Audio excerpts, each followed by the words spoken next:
നമുക്കിനി ഒരു താമരമാല കിട്ടിയാലോ? ഇതെനിക്ക് പുറത്തുനിന്ന് ഓർഡർ കിട്ടിയതാണേ. പിന്നെ ഒന്നും നോക്കിയില്ല, ഡ്യൂട്ടി കഴിഞ്ഞു നേരെ പൂക്കടയിലേക്ക് ചെന്നു. നമുക്ക് ഓർഡർ തന്ന ആൾ ഓൾറെഡി എല്ലാം പറഞ്ഞു വെച്ചിട്ടുണ്ടായിരുന്നു. ചെന്നപ്പോൾ തന്നെ എല്ലാം നമുക്ക് എണ്ണി അത് നമ്മുടെ കയ്യിലേക്ക് കിട്ടിയ പാടെ അതുകൊണ്ട് ഞാൻ വീട്ടിലേക്ക് വന്നു. വീട്ടിൽ വന്നൊന്ന് ഫ്രഷായി. ഇനി നമുക്ക് നമ്മുടെ പരിപാടി സ്റ്റാർട്ട് ചെയ്യാം. വീട്ടിൽ വന്ന് ഫ്രഷായിട്ട് എൻ്റെ പരിപാടി അങ്ങോട്ട് സ്റ്റാർട്ട് ചെയ്തു. ഫോൾഡ് ചെയ്തിട്ട് കോർക്കാനാണ് എൻ്റെ പ്ലാൻ കേട്ടോ. അപ്പോൾ അങ്ങനെ എന്തായാലും എൻ്റെ 2-3 ഇതിൽ മോശമായിരിക്കും, അത് മാറ്റിയിട്ട് നമുക്ക് നല്ല പറ്റിയിട്ട് നമുക്ക് സ്റ്റാർട്ട് ചെയ്യാനായിട്ട് ഒരു മടക്ക് അങ്ങോട്ട് ഒരു മടക്ക് ഇങ്ങോട്ട് കൊടുത്താൽ നമുക്കൊരു ട്രയാങ്കിൾ ഷേപ്പ് കിട്ടും. ആ ഷേപ്പിൽ നമുക്ക് ആ ഒരു വലിയ പെറ്റൽസ് ഫുള്ള് നമുക്ക് അതേപടി അങ്ങനെ ഫോൾഡ് ചെയ്തിട്ട് എടുക്കണം. അപ്പോൾ അങ്ങനെ ഒരു മൊത്തം ടോട്ടൽ ഒരു 35 താമരമൊട്ടാണ് നമ്മൾ വാങ്ങിച്ചേക്കുന്നത്. മാലയ്ക്ക് 2 സൈഡുണ്ടല്ലോ, അപ്പോൾ ഒരു സൈഡിൽ 15, മറ്റേ സൈഡിൽ 15, അങ്ങനെ ടോട്ടൽ 30 പിന്നെ അതിൻ്റെ ഒരു ലോക്കറ്റിനുണ്ട് ഒരു 5 എണ്ണം.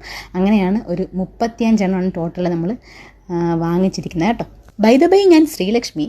കുറച്ച് കാലമായിട്ടൊക്കെ ഈ പൈസ എടുത്തുണ്ടെങ്കിലും മടി കാരണം വീഡിയോസൊക്കെ വല്ലപ്പോഴും ഇടാറുള്ളൂ. അങ്ങനെ 35 എണ്ണം ഒരു വിധത്തിൽ മടക്കി എടുത്തു.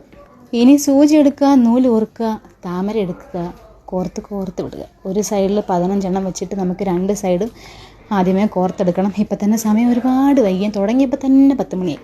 ആ മടക്കിയെടുക്കാനാണ് നമുക്ക് സമയം പോകുന്നത്. കോർക്കുന്നത് പിന്നെ സിമ്പിളാണല്ലോ. ഓരോരോ പെറ്റൽ മടക്കിയെടുക്കുക എന്ന് പറഞ്ഞാൽ അത്ര സിമ്പിളല്ല. ഇത് വലിയ എക്സ്പേർട്ടൊന്നും അല്ലല്ലോ, ഞാനിതിപ്പോൾ സെക്കൻഡ് ടൈമാണ് ചെയ്യുന്നത്, അതുകൊണ്ട് തന്നെ സ്പീഡായിട്ടില്ല. പിന്നെ ഒരു വിധത്തിൽ ആദ്യമേ ചെയ്തപ്പോൾ കുറച്ച് പാടാണെങ്കിലും 2 ആയപ്പോഴത്തേനും കുറച്ച് സ്പീഡൊക്കെ വന്നു. അങ്ങനെ 2 എണ്ണവും കൂടെ 2 സൈഡും 15 എണ്ണം വെച്ച് കോർത്തെടുത്തതിന് ശേഷം നമുക്ക് ഈ ലോക്കറ്റ് വെക്കണം. ഇനി 2 സൈഡും കൂടെ യോജിപ്പിക്കണമല്ലോ, അതിന് വേണ്ടിയിട്ട് 2 താമര എടുത്തിട്ട് അങ്ങോട്ടും ഇങ്ങോട്ടും വെച്ചിട്ട് കോർത്തെടുത്തു. ഇനി അത് കഴിഞ്ഞിട്ട് വേണം നമുക്ക് ലോക്കറ്റ് വയ്ക്കാനായിട്ട്. ലോക്കറ്റിനായിട്ട് ഞാൻ കുറച്ച് വെള്ളമുത്തുണ്ടായിരുന്നു, അതങ്ങെടുത്തു. ഇനി ആ വെള്ളമുത്ത് നമുക്ക് 3 സ്ട്രാൻഡ്സ് ആയിട്ട് എടുക്കണം. അറ്റത്ത് ഓരോരോ താമരയും വെക്കണം. അതിനാദ്യം ഒരു വെള്ളമുത്ത് കോർത്തിട്ട് താമര കോർത്ത് കൊടുത്തു. എന്തിനാ ഊരിപ്പോയിരിക്കാൻ വേണ്ടിയിട്ട്. അതിന് ശേഷം ഓരോ സ്ട്രാൻഡ്സിലും 12 വെള്ളമുത്ത് വെച്ചിട്ട് കോർത്ത് കൊടുത്തിട്ട് അങ്ങനെ 3 എണ്ണം ഉണ്ടാക്കി അത് ഒന്നിച്ച് കെട്ടി അതിനൊരു ലോക്കറ്റാക്കി മാറ്റി. ഇനി ആ ലോക്കറ്റും മാലയും കൂടെ ഒന്നിച്ച് കെട്ടി കഴിയുമ്പോഴത്തേനും നമ്മുടെ പരിപാടി ഇവിടെ അവസാനിക്കും. ചെയ്ത് കഴിഞ്ഞപ്പോൾ തന്നെ ഒരുപാട് വൈകിട്ടുണ്ടായിരുന്നു, ഏകദേശം 1 മണിയോളം ആയിരുന്നു. അതുകൊണ്ട് പിറ്റേ ദിവസം രാവിലെയാണ് ഞാൻ വീഡിയോ ഒക്കെ എടുത്തത്.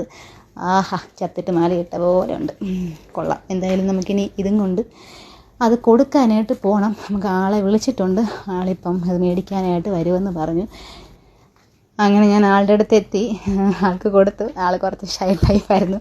വീഡിയോ എടുക്കുന്നുണ്ട്, വീഡിയോ ഒന്നും വേണ്ട, എൻ്റെ കൈ മാത്രം മതി എന്നൊക്കെ പറഞ്ഞു. എന്തായാലും ആൾക്ക് ഇഷ്ടമായിട്ടുണ്ട്. അപ്പോൾ അതും അങ്ങനെ കഴിഞ്ഞു.